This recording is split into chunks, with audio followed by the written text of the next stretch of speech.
Welcome to the Shootin The Que podcast, presented by Heath Riles Barbecue, with tips, tricks, and an inside look with some of the top pitmasters in the game. Now here's your host, Heath Riles. Welcome back to another episode of Shootin The Que. Today, of course, I'm joined by my lovely wife, Candace, and we have some of our good friends back on the show today, the McLemore Boys. How y'all doing today? Let's go, baby! Yeah, baby. If we were any better, we'd be Heath and Candace. Well, I'm going to tell you, looking at y'all's schedule and everything y'all have going on, you might be a little bit busier than we are. Yeah, man. I tell you, we're all just trying to cook and have a good time. We genuinely love what we do, so sometimes it doesn't feel like work, so we're blessed. Yeah, but it is a really crazy schedule, and wouldn't trade it for nothing in the world right now. So we're riding it just as long as we can ride it, baby, just like y'all are. Oh, well, I know you've been cooking a lot, and so the new book is launching right now. Yeah. So tell us, how has all the work been going toward getting everything off the ground kind of for the book launch? Man, I tell you, Dad has written 3 books, and I'm going to take my hands off the table so I don't shake the camera. So Dad has written 3 cookbooks, so he kind of knew what that process was like. This is our first joint book, my first book, and getting into it, we got a year into the McLemore Boys, and everybody was like, y'all got to write a book, y'all got great stories, and y'all are just so much fun to cook with and great recipes. And we were like, sure, let's write a book. And some friends of ours kind of helped us, put us in contact with a publisher, and God opened that door. And a month later, we were structuring what a book would look like. And Lord have mercy, nobody told me how much work it would be. Well, the biggest difference is back in the Masterbuilt days, in 2010, 12, and 14, when I wrote the first 3 books, we had a full entourage of a marketing department, a publishing company, a outside firm that helped us do every single thing about the book. And on this one, John and I, with Tanya, Mama Mac, as everybody knows her in our cookbook world, and our 2 girls helped us write this thing. John took 100% of every single photo in the book. Tanya got every single memorable picture from our past. I wrote the stories. We tested and wrote every single recipe. So it was just kind of the 3 of us with the help of our family doing it, and not the entourage of everybody at Masterbuilt, which was great. But it was a lot more work maybe than we thought. And if we had to do over again, we'd absolutely do it, but we'd probably get a little help doing it the second time. Yeah, it's well, go ahead.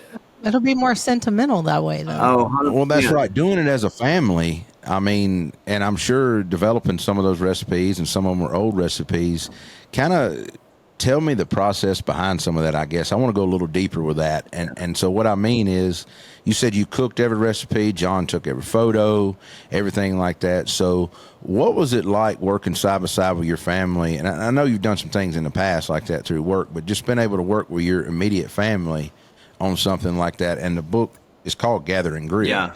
So y'all honestly gathered and grilled. So let me give you a quick little backstory. So, year into the McLemore Boys, everybody's talking about wanting to do a book. And a month later, we're on a call with HarperCollins publishers. They're just super excited about potentially doing a book with us. They've seen us on Fox, and News Corp owns HarperCollins and Fox. So there's a strategy there as to why we wanted HarperCollins, and they've been really good to us throughout the process. Yeah. Well, around that time, my house burned down. So I went through, and then, a year-ish prior to that, I transitioned outside of Masterbuilt onto this McLemore Boys thing. So my life was a little bit in chaos, some good and some bad with my house burning down, and was, paying rent to stay in a little place, figuring out what I'm going to do with my life. And I'm like, well, if we're going to write a book, we literally spent probably 8 months every day together. And I'm like, if I'm going to write a book, why don't I just move in with Mom and Dad? So, yes, I was that 30-year-old moving back in with Mom and Dad. And but I wouldn't trade it for the world, because the process turned into, all right, we've got a structure of a book where the book is going to be, so many pages, and your publisher helps you with that. and we want to try to make the book X amount of recipes, which ours targeted was 115 plus. It ended up being 125.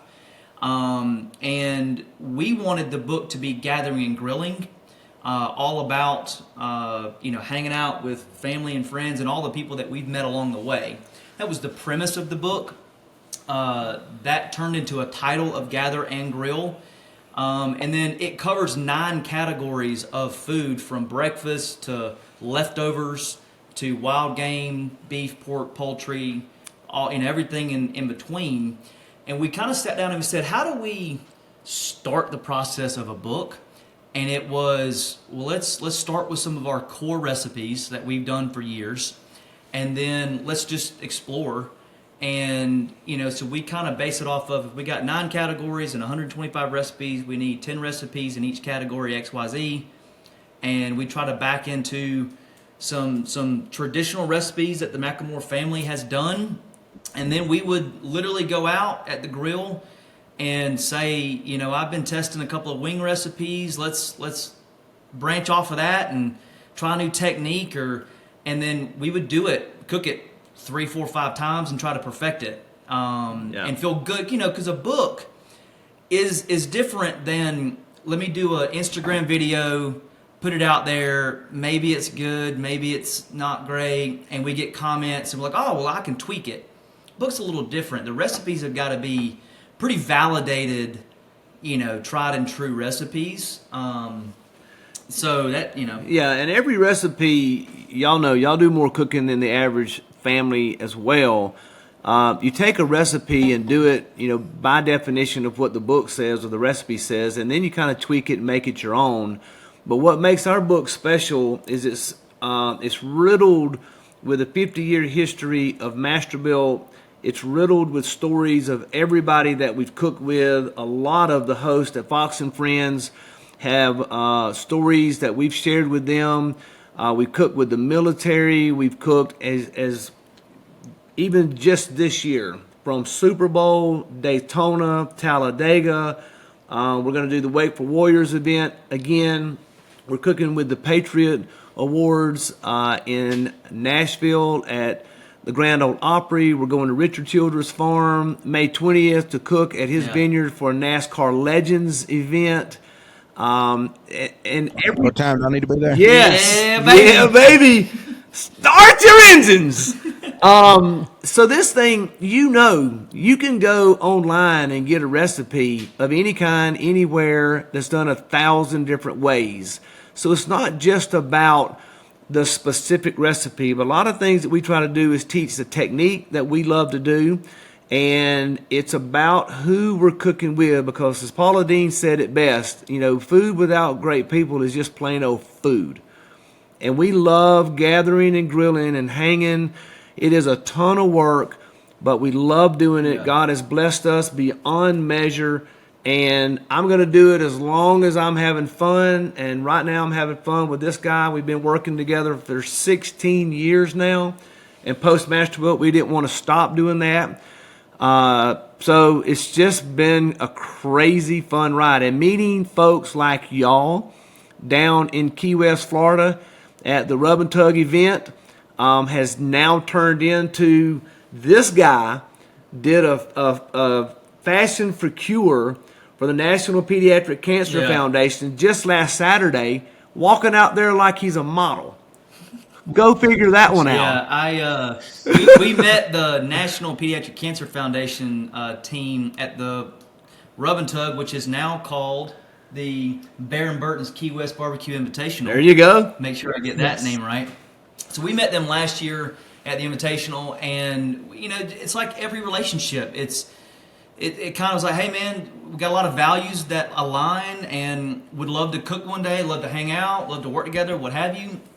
And that sparked a friendship, relationship, and turned into, we are actually now one of the culinary ambassadors for the National Pediatric Cancer Foundation. And we're called brand warriors for them. And, the goal ultimately is to help raise money and awareness for cancer research. And, the NPCF actually specializes in highly rare cancers. So really fun there. But point is, I ended up getting invited to do a fashion show. So they have a program called Fashion Funds a Cure. And it's a literal, actual, I did not know this when I got there. This redneck country boy from Georgia had to dress all up, and I had to go to Kohl's and buy a jacket because I didn't have one. And I'm telling you, it was interesting. But full on fashion show, and it's to raise money and awareness for obviously cancer research. But I got to walk a beautiful little 11-year-old girl named Ariana down the runway, and she wanted to be a chef, and I did that with Chef Katie Chen and Diana out of actual Tampa. Great event. And then there were baseball players, football players, NASCAR drivers. There were just incredible, role models is what they call them. And then John. And then me. I feel that way the same. I go to a lot of places like that too, and I'm like, I'm here. Why they have me here? But that was crazy. We met them last year. It turned into a friendship. We're now working with them, and with the goal of raising awareness and money for cancer research. Yeah. And that turned into now being a culinary, ambassador for them, and looking at doing a lot of great events. So. That is pretty cool there. Well, I've got to back up here. So already this year, y'all have already done some major events. So y'all cooked at the Super Bowl first off, right? Yeah. We did that in New York at Fox and Friends for a Super Bowl segment that morning. I wish we would have been at the Super Bowl. Yeah, so we weren't actually at the Super Bowl, but we did a Super Bowl party for Fox. And I can't remember which one was first, Daytona or Super Bowl, but we literally go to those back to back. No, Super Bowl is the week prior to Daytona. Yep. And then at Daytona, we cooked in the blinding rain. It never stopped raining in Daytona, but we still cooked and had some fun with Pete Hegseth. He was down there. They canceled the race, but they did not cancel the cooking. Well, that's the way it usually goes at a lot of those things. Yeah. You still got to eat if you're there, right? That's exactly right. Y'all rolled you left there, and did y'all have anything between that and Talladega? Yes. We actually went down to Camp Margaritaville, Auburndale, Florida, to a Tiffin motorhome rally. And we did Fox Orlando down there and cooked at an afternoon demo for all the folks that drive these, $300,000 to $1 million RVs around the country. The majority of them, like my dad, probably doesn't have any business driving these big old motorhomes, but they came to eat. Yeah. It was a great event. I drive a Tiffin Allegra bus. We took it down. Actually, we didn't take it down there. They put us up in a cottage. So it's kind of funny. We go down to a Tiffin RV rally and don't take our RV because they were sold out.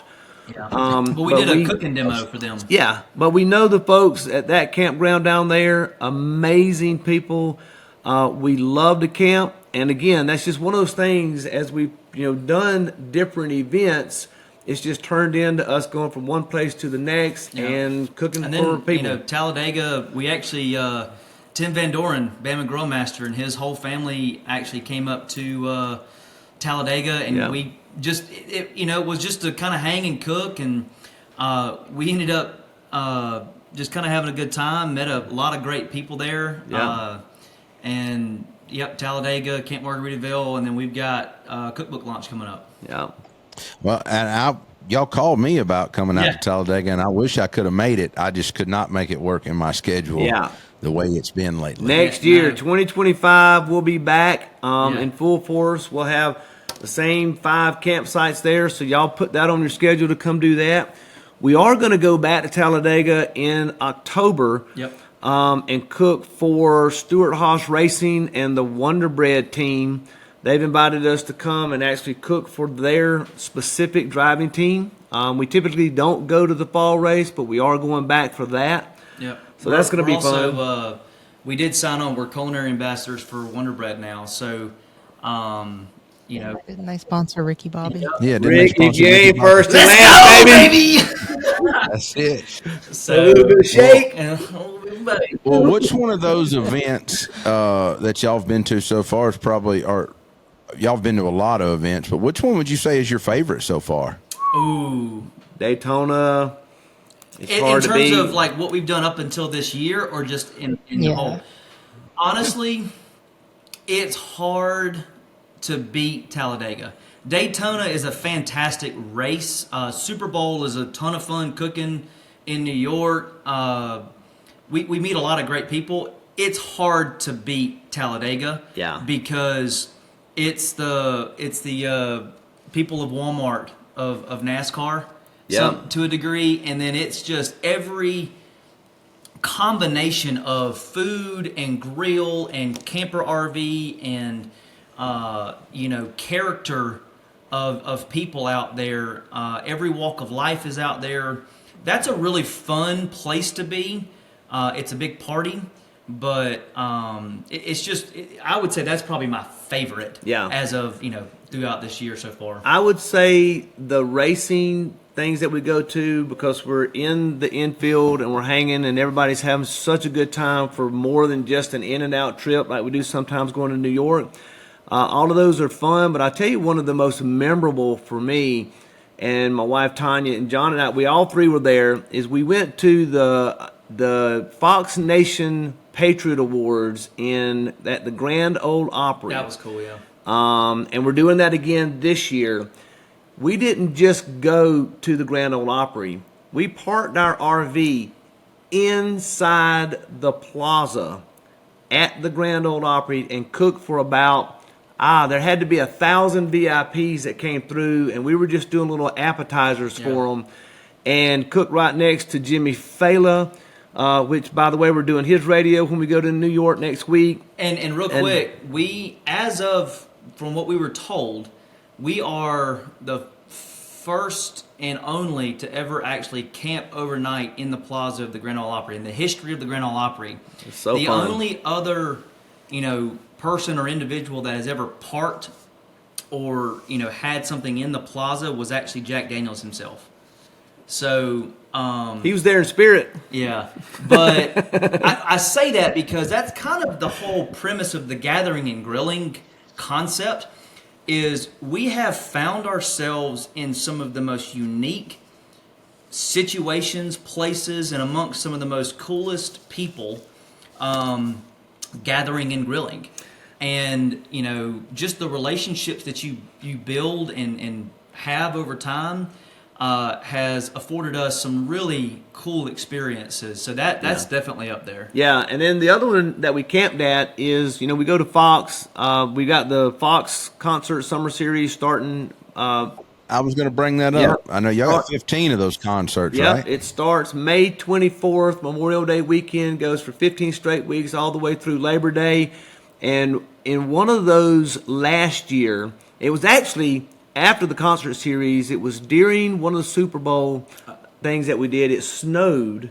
That was Super Bowl of 2022, if I'm not mistaken. We parked an RV on the plaza and tailgated and spent the night at Fox Plaza, got up the next morning, did 2 segments in a freaking blizzard. It was snowing beyond measure.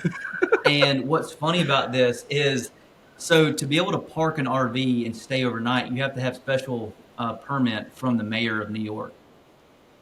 So the mayor of New York had to grant us permission to camp at Fox. And they were like, this is probably one of the most bizarre requests I think we've ever gotten. Because a lot of people camp in New York and sleep in New York. They're just not in the camper. Yeah. Yeah. They're on a corner somewhere. You might have had one under the back of the bus. Oh, this is fun. So how does the concert series work? I have to ask that. So does the artist show up and play, and y'all cook and feed the crowd and the artist sampling, or how does that work? So, 3 years ago, we got a call from one of the producers, and we're like, they've been being sponsored or catered by Famous Dave's up in New York, and they wanted a little bit more personality brought to the actual food side of the concert series. And so they called us to do, more of an on-camera food presentation. And, we brought in all of our team and was like, hey, how do we pull this off? And essentially we we leave. I'm gonna close my eyes and think. We leave 6 a.m. Thursday mornings. We're in New York by 2 p.m. Thursday afternoons. We're set up, food prepped, cooking by 4 or 5-ish. We go to our hotel, get an early nap. We're back up about 3 a.m.-ish Friday morning. We start cooking, get everything prepared. We're doing our first, on-camera hit at 6 a.m. to open Fox and Friends Friday morning. We do food segment, talk about what we're serving the VIPs. Is about somewhere between 150 to 250 of them, depending on the week and the artist. We have a little bit of a break, and then we do a 7 a.m. hit at the top of the show, and then about 7:30 we start serving the crowd, the VIPs. We serve them up, and then the band goes on at 8. They play for an hour. TV only shows little bits of that, and then they do a live song at the end of the show about 8:50. We go on stage. We close out the show on stage with the artist and Fox. Close the show at 9. We're wrapping and storing grills, and we're in a car by 10. And we're at the airport, normally flying out by 2, and we're home by 6:30. Wow. So all that to say, it's a whirlwind of 30-ish plus hours. That's a quick summary of how we pull it off. But we actually have a friend of ours, the chef, Sarah Pizzenti out of Philly. She's our food stylist. She actually helps pull that off because she's in Philly. She drives in all the produce. We actually just signed on 44 Farms. So we're doing a lot with them out of Texas.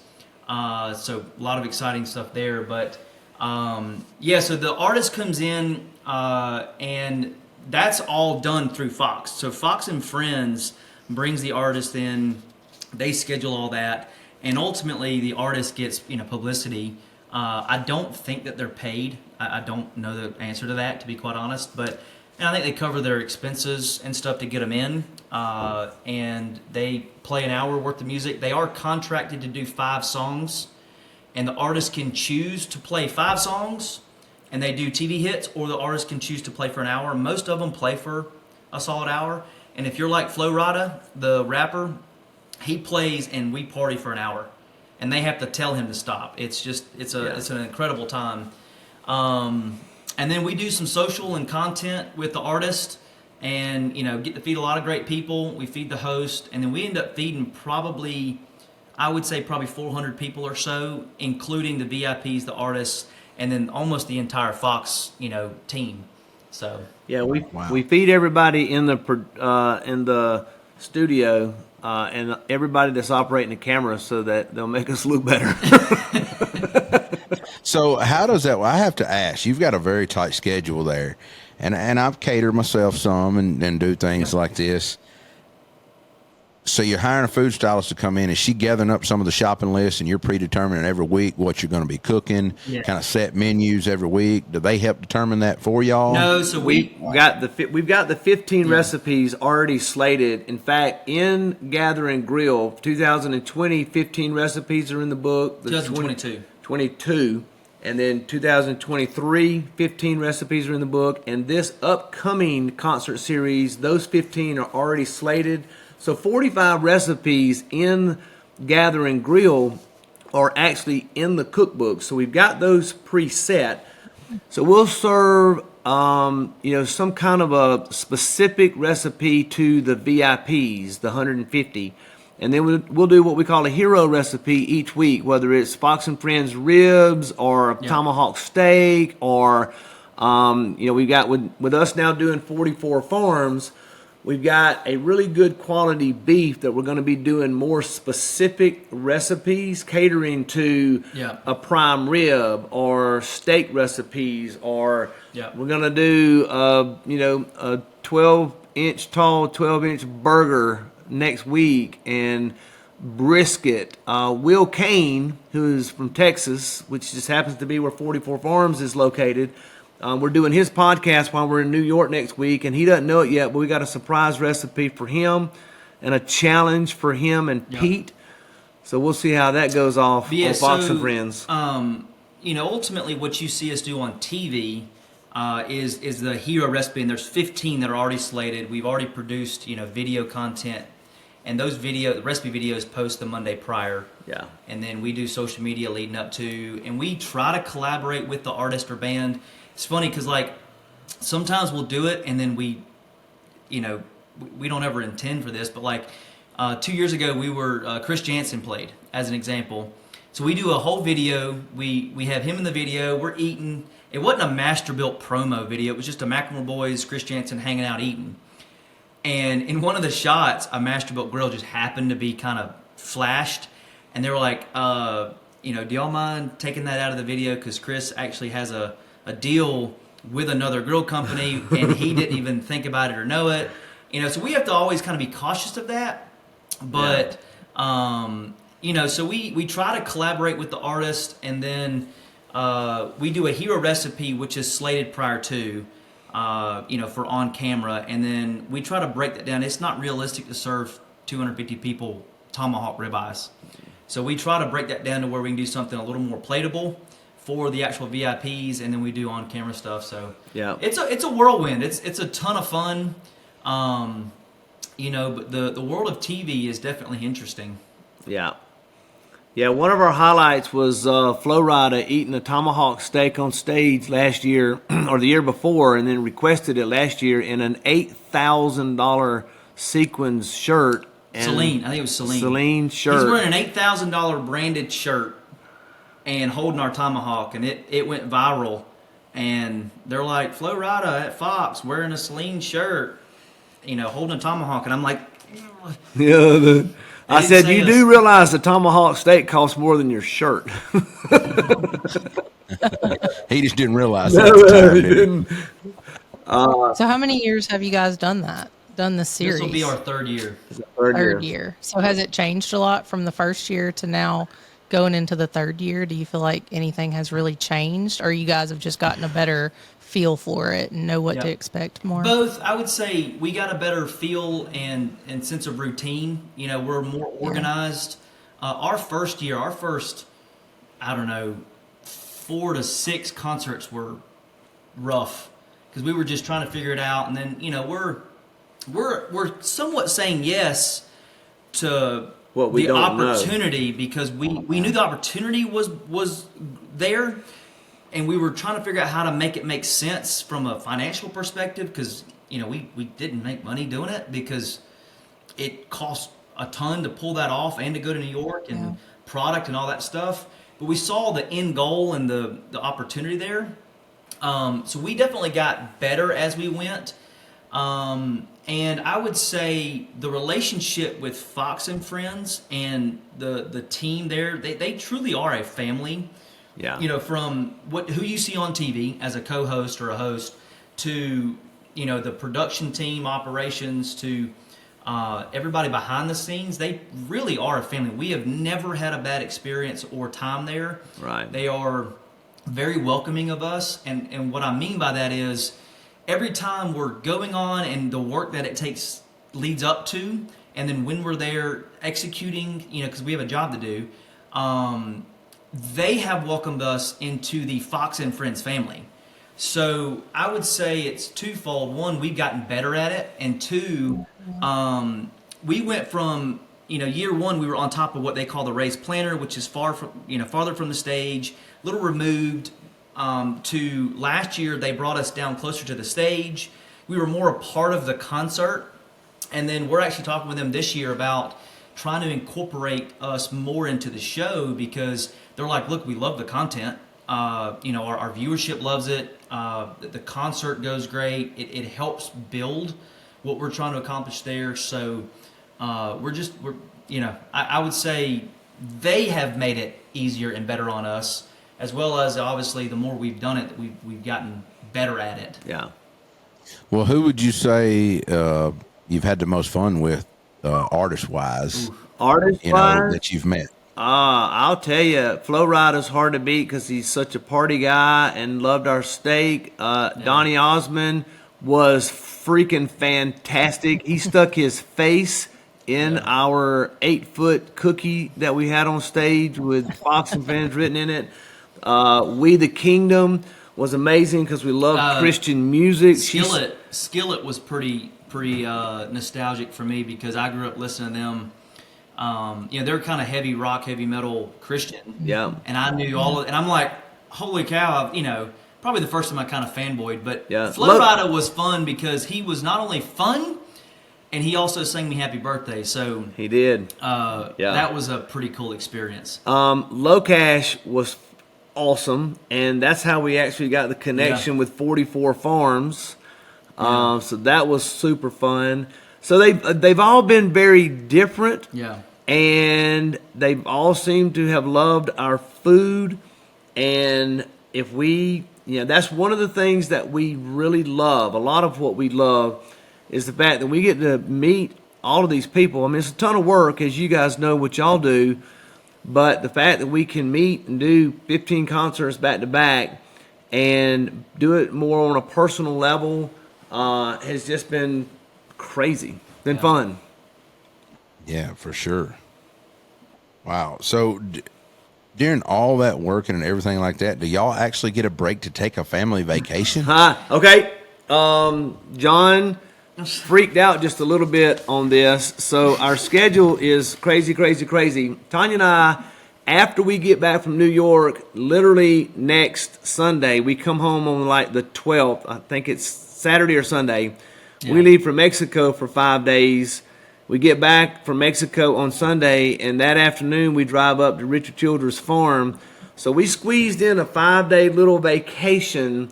And why would you schedule a 5-day Mexico vacation in the middle of our cookbook launch? But they were like, my dad was like, I'm taking your mom on a vacation. I'm like, that's totally get it. Yeah. Big man has spoken. That's right. The man has spoken. No, the woman has spoken. I think she's The women. She needs a break. Hey, let's talk about y'all, because I think Masterville is doing and participating in the Heath Riles Barbecue Hot Summer Grill Summer 24. Hot Grill Summer. Yep. We are. We're ramping up to get ready to actually launch the program. And last year our whole purpose was to kind of grow our community, right? Yeah. Our Facebook group that we launched, just to bring people to talk about barbecue and tips and tricks and things like that.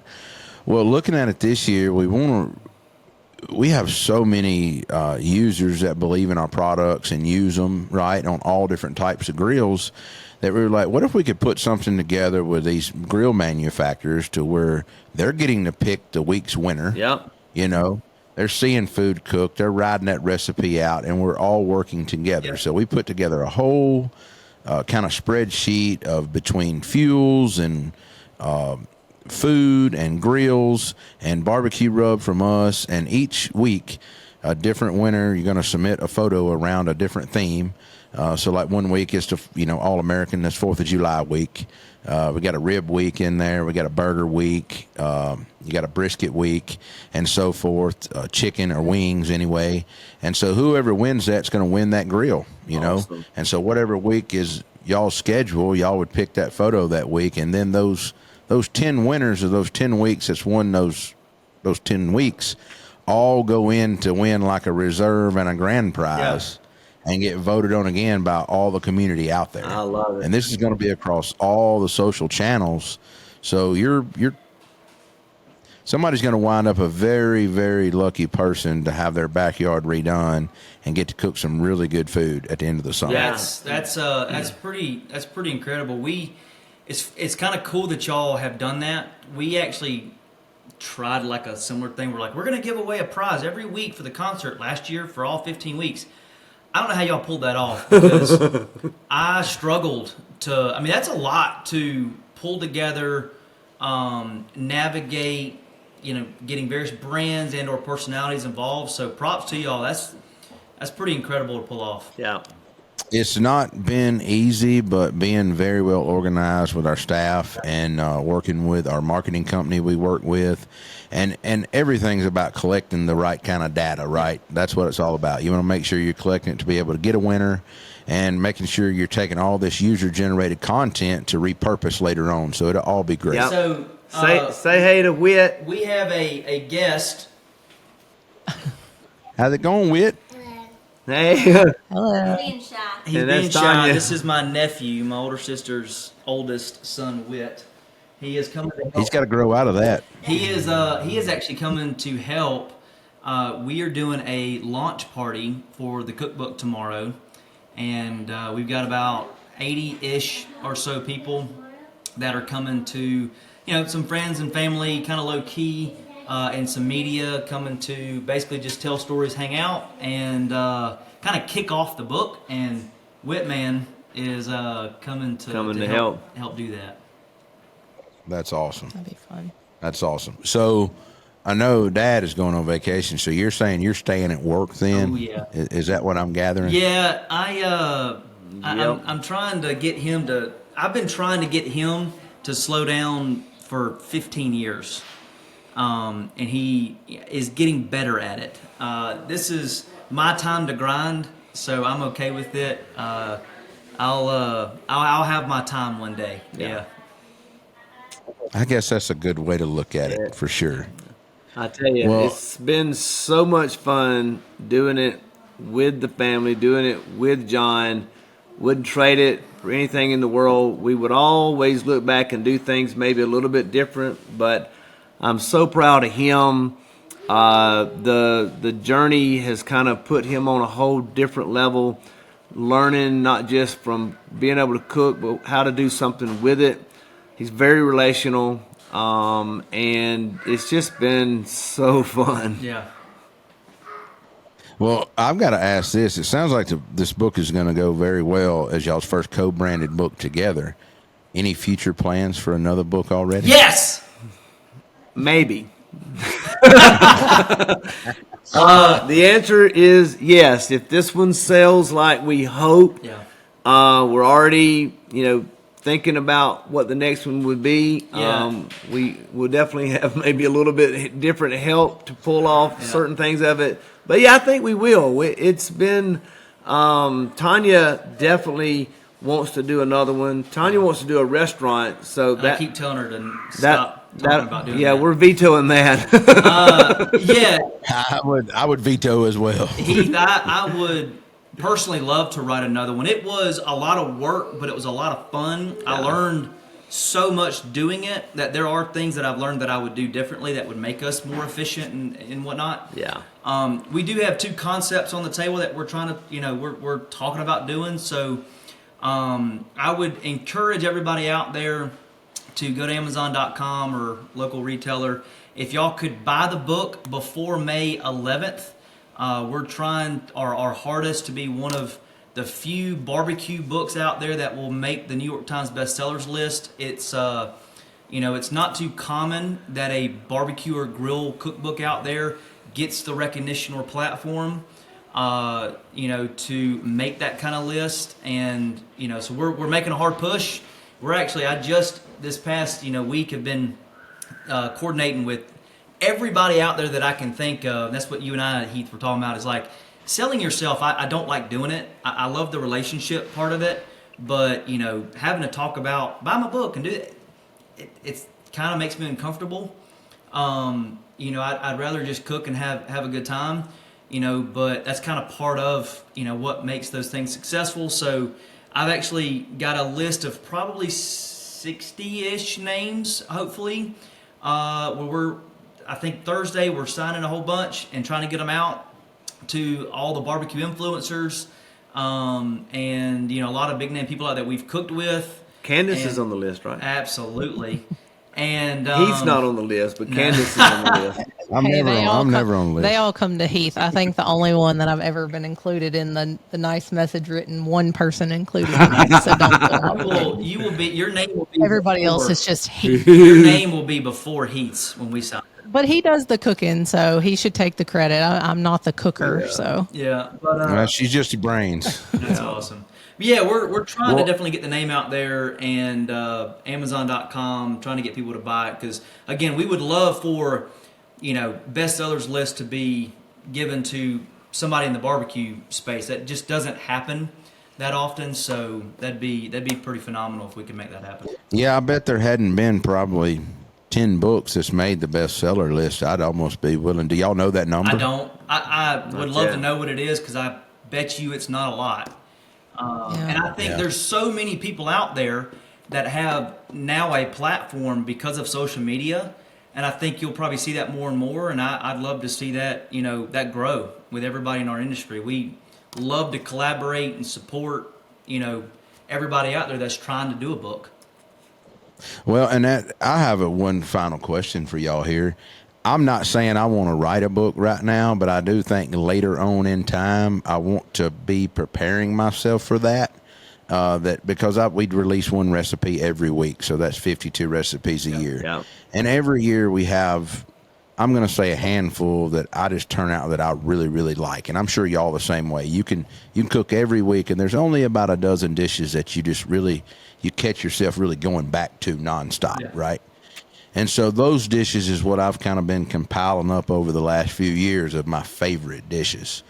So what advice would you give me or any other barbecue guy or any other segment of person wanting to get into writing a cookbook? What would you say the best advice would be to kind of, even before you get started, how to prepare yourself for that? I would say if it's remotely on yours or anybody's radar, whether you want to do it in 18 months, because it typically takes 18 months to do a book. Yeah. We did ours 18 in like to 24 is what they say. We did ours in like 14 months, which was a little bit rushed. I would say if it's a year from now or 10 years from now, start now compiling those special recipes, the techniques that make them special, and the story behind the recipe and the photos that or when you did those. Like my mom's recipe is Meemaw's Southern Fried Chicken. It's the only recipe that's been in all 4 books that's a repeat because it's my mom. It's Meemaw to John. We lost her 12 years ago. And the memories that we've got with the photographs and those kind of things, compile them now. And if you never write a book, they're great memories to have. But organize those, because the hardest thing we had was getting things organized and going through 100,000 photographs for that special story. So compile it now for your family memories, and when you do a cookbook or any kind of a book or a storyline, it'll be the thing that helps you probably the most. Yeah. That's pretty good advice, and Dad made a good point. It takes a while to do. Patience is a hard thing to have when you're in that process, because you can get kind of lost in it and go, "Oh my God, I'm never going to finish this." This is, and is it worth it? I can promise you it is. I never thought I'd be an author at all, and I think that's just a cool accomplishment in itself. But being organized in terms of what recipes is key. I mean, we can, you can sit down and we can come up with 50 recipes, right? And that's not really the hard part. It's why that recipe, and we try to do the whole Gather and Grill premise is when we did it and who we did it with, and we're like, holy cow, okay, we did Tomahawk with Flo Rida 2 years ago. All right, that was this date. Let me go back in my phone, and you're like, having to compile, so having a little bit of a plan what recipes those are going to be, and then obviously whatever the premise of the book is, because ours is very gathering and grilling-esque, where we have all these memories and these photos. A lot of cookbooks aren't. They're more of a guide, or they're specific to the recipe. You might want it to be that, which means you wouldn't need all those things. And right. I would say the challenge there is, if you've got 52 recipes that you've already posted, that's public information, that's not going to be able to go in a book. The challenge you would have there is, a publisher, especially if you self-publish, that's different. But then again, why would somebody buy the book if they can get your recipes online? That's a hard thing, and I don't know if I agree with that whole approach. But if you're going to have a publisher and there's a level of ownership on the publisher side, well, you've got to start making some proprietary recipes that can go in a book that isn't necessarily out there. Yeah. That's a hard thing to balance. The last bit of advice for me is, we all know how to tie our shoe, right? explain that in writing to a fourth grader. A cookbook has got to be to where they know the step by step. You know, you got to turn your smoker or your grill to 225 degrees. You got to preheat it. You know, the tips about taking something out and to get to room temperature. All the things that are the techniques are the more detailed things that make a recipe a great recipe, more than just putting salt and pepper and garlic on it. Yeah. So it's that structure. That's a great note. If you have those things pre-done, then it'll help. Last thing is I would encourage people is to figure out what your hook is. That's one thing that I've learned probably the last 6 to 8 months is anytime I talk to a chef, a culinary expert, a director of something, a publicist, or a producer, and they're like, all right, what's your hook? And I hate that sometimes you have to look at it that way because you don't want to not be who you are. But like our hook is father-son and family. There's not a lot of father-sons out there cooking. I don't know if I can really think of any, to be quite honest, that do it probably in the capacity we do. But what is your hook? Why do people care? Why do people want your recipe or your content? And sometimes that's not just a funny dance video on TikTok, but in the publisher world, having that story or that hook, what makes Heath Riles different? Candace being so amazing, right? That's it. So having that hook, figuring that out, and then try to center your book or your content around that, and making sure you have that as a guideline and sticking to it. And it's hard to do. That's probably the first biggest thing you'd want to try to figure out. Yeah. Wow. Well, at least I know I'm doing some stuff right and some stuff wrong right now, so that's good. Yep. Trust me, we're all doing it wrong. We just you just gotta keep doing it, man. That's the hard thing when you're posting on social media and you ain't getting no viewers and you just gotta keep. How many people do you know out there in this industry that have been doing it for years and years and years, and they're just now seeing traction? Yeah. And I see it all the time, and I think you go through phases and you go through levels like that. 100%. And I think if you get off of that train, that's when you just die. You just got to keep throwing it coal on it and just keep rolling and rolling. I heard a stat the other day: 60% of podcasts stop after the second episode because it's hard. It's hard to be consistent. Or relevant. And they learn that it's a lot, right? And I applaud those people that stick to it, stay in it, keep grinding, because we've seen all of our friends out there that are now kind of building and having a platform. It's paid off. Yeah. And I tell you something. And we're really trying. Yeah. Surround yourself with smarter people to help you in any business, because if you're the smartest person in the room, you're in the wrong room. Yeah. That's exactly right. So it don't take much for somebody else to be smarter. I've never been in the wrong room. I was finna say I hadn't either. Not even when I walk in at McDonald's, I know there's somebody probably there smarter than me. Well, look, guys, I appreciate y'all coming on the show today, and I can't wait to get my hands on a copy of the book this week coming up and read it myself, because I know it's going to have some great recipes in it. So tell everybody where they can find you at, and one more time, let's run down a list of where all they can pre-order your book from and get it right now on the shelves. Yeah, man, I appreciate that. Thank y'all for having us on. Always a pleasure. We got to get up to the studio when our schedules align, but Gathering Grill is on pre-order right now. It launches May 7th and goes on sale. We would encourage people to go out there. Please buy it. Help us be one of the few books, barbecue books, grill books out there that can make the New York Times bestsellers list and help continue growing barbecue in general. But Amazon.com and all major retailers, you can get it. Follow us, Instagram, Facebook, the McLemore Boys. And again, we're just trying to have a good time, gather together, grill. Yeah. And please review the book on Amazon. I've been told that's a big deal. Yeah, So make sure you go out and review the book come Tuesday. And can they go to MySpace? That's right. They can't go to MySpace. Oh my God. I don't have my password. I tried. He thinks that's funny every time he says it. I think it's hilarious. Well, I mean, I'm kind of with him. I wish I had mine. I mean, I know Oh my gosh. it'd probably be like Nickelback playing or somebody like that Yes. on there. But I mean, How embarrassing. I'll fax you a copy of my MySpace password. you do that. You do that. Yeah. That's Creed, isn't it? It is Creed. I don't know. Is it? Now we're getting really bad. Well, it happens. Well, look, guys, I appreciate y'all coming on the show. Thank you. And I'm sure I will see y'all before long. And like I said, I can't wait to get my hands on that book, Yep. review it for myself, and I'm going to share it with everybody online. Awesome. Appreciate you guys for coming Thank you, on. man. I'll see Love y'all. Thank Can't wait to, you. cook Next again. time. Thank you very All right, much. brother. Bye. Appreciate it. Thank you for tuning in to the Shootin The Que podcast. If you have any comments or suggestions for future episodes, please feel free to reach out to us on our social media channels or through our website. Don't forget to subscribe to our podcast on your favorite platform. Leave us a review if you enjoyed the show. Until next time, keep shooting the Que.